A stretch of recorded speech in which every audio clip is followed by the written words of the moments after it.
This is a subject which is pretty well, obviously a hot topic right now, and many people talk about it. The obvious thing here, as someone pointed out, is that the more data you bring in, the more quant you bring in, the less intuition you're bringing in.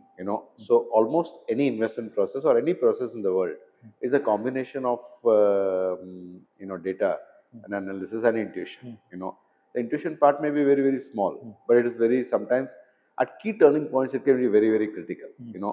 So while AI is going to be used, quantitative data is going to be used mechanically, I would say machine driven trading is going to happen, and it may eliminate many of the risks which of subjective decision making brings.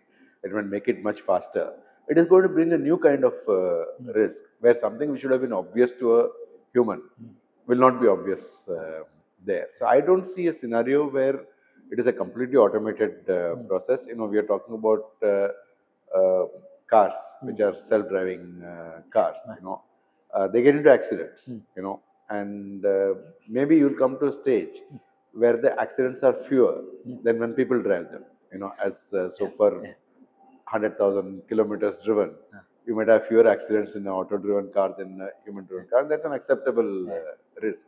But the thing about automobile accidents is they kill only a finite number of people, or only certain injuries is limited. You cannot take the same risk with a nuclear bomb, for instance. So if you're talking about a financial system and you're talking about large amounts of money without any human intervention, and I'm not saying it's not going to happen, it might happen, but that's a new kind of risk which will come in, which the person who owns the money has to decide whether it is okay for him to do it that way. When it comes to quant, of course, it is very popular, and from Citadel down to so many other large funds are doing it.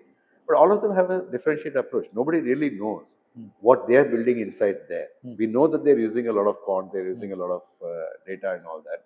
But what other filters are they building into it? And that is proprietary to them. And that might make the crucial difference to who is successful and long lasting, and people who are not successful and long lasting.